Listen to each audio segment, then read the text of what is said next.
Hey, Birchouse friends. So today we're really excited because today we get to show off the kite shields that we have been promising going on 8 months now. So we have spent the better part of the last 8 months in between our regular orders and developing other products, researching these shields, and of course building them. We decided during the Ohio Viking Festival last year that we wanted to expand our shield line. And so we really focused on kite shields and tarred shields, and we actually have tarred shields in the works, as well as a few other shields that we, from different time periods and cultures, that are either in some level either being researched or developing, and will be coming somewhere on the horizon.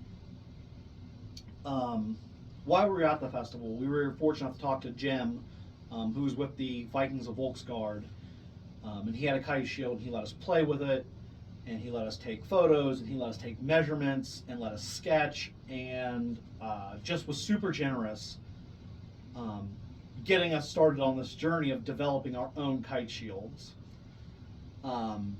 And when we got back, we reached out to Hurstwick, and we reached out to our friends at the Swordsmanship Museum and Academy, and we reached out to the Royal Armories Museum. And everyone was just really generous with their time and their knowledge, getting back to us. Hurstwick wasn't able to help us, and I just really appreciated that they wrote us back to tell us, we can't help you with that. And everyone was just very, very, very pleasant to work with and very, very generous. And thank you to everybody who has helped out getting us here. One of our best resources was Keith Gowan, who was the assistant curator of armor at the Royal Armories Museum. And he sent us a paper he co-authored with a few other archaeologists and historians on two shields that were excavated in Szczecin, Poland, and those would be this shield and a second unpainted kite shield. And we focused in on this one to build. These are late 12th century, probably somewhere between 1170 and 1190, and as you can probably tell, they have this unique triangular top shape. And we'll get into what makes the shield kind of unique. But before we do, I wanted to hit a few caveats, a few liberties we took and why we took them. And the first is this top bottom rivet. The original has a side rivet. And the reason we did that is because I ordered 1.5 inch straps. And the original has 2-inch straps.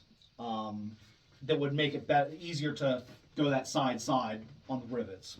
I didn't want to go side on a thinner strap. I was worried it would weaken the integrity of the wood. I was afraid we'd get snapping or cracking or splitting right there, and so we opted to go with a top bottom. Needless to say that the shields we'll be selling, the Szczecin shields we'll be selling, will have the 2-inch strap with the side. This design, this device that's painted on here, is our own device. It's not the original. I have the original posted up so you can see it. That's for us. That's the only reason we did that. And finally, this shield has a linen covering. It's 100% linen, which is period accurate. It's not accurate to the shield that we're replicating. The original shield had paint directly on the wood, and probably had a rawhide covering that was treated in linseed oil that would make it translucent enough to see the design underneath.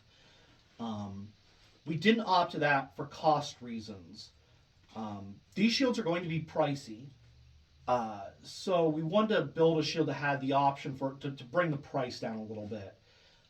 So you can custom order these shields with the original rawhide cover I just spoke about, or with this 100% linen cover, which again isn't accurate to the actual Szczecin shield, but it is period accurate. Or you could order it uncovered for even less cost, and it would still be period accurate. Lots of shields were uncovered. And so there's lots of options there to kind of meet your budget needs. Having said that, those are the kind of few caveats I wanted to make before we jumped right into the build of the shield. Having said all that, what makes this shield curious is that it is flat. There is an argument that this shield was at one time very steeply curved inward, and that hundreds of years of dirt and soil sitting on top of it smushed it down flat. The authors of the paper that I just previously mentioned argue that the wood would have snapped or cracked under that weight as opposed to being smushed flat, as well as there being a precedent for flat shields. We can see on the Bayeux Tapestry that kite shields are being used as tabletops, and that flat shield, there's a precedent for flat shields. The other kind of unique thing about the shield is the position of the straps. So kite shields are generally cavalry shields meant to be used on horseback, and you would expect them to sit low, protecting the torso and legs, letting you look over the shield so you could fight from horseback. These shields are set very low on the shield, and as you notice, cover the head and upper torso and not so much the legs. And the authors of the paper argue that this may have been used for siege warfare, where protecting the tops of the body, the upper body, was more important in a siege warfare setting. And especially where the shield was found within the walls of Szczecin would indicate that it was being used within the walls as opposed as out onto the battlefield. So just a really, really cool shield.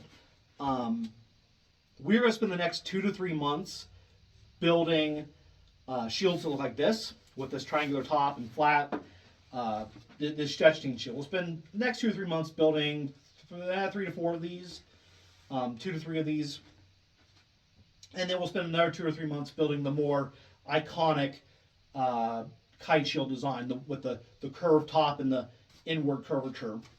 And we'll maintain somewhere between 4 to 6 kite shields of the 2 designs at any given time, as well as you can always custom order.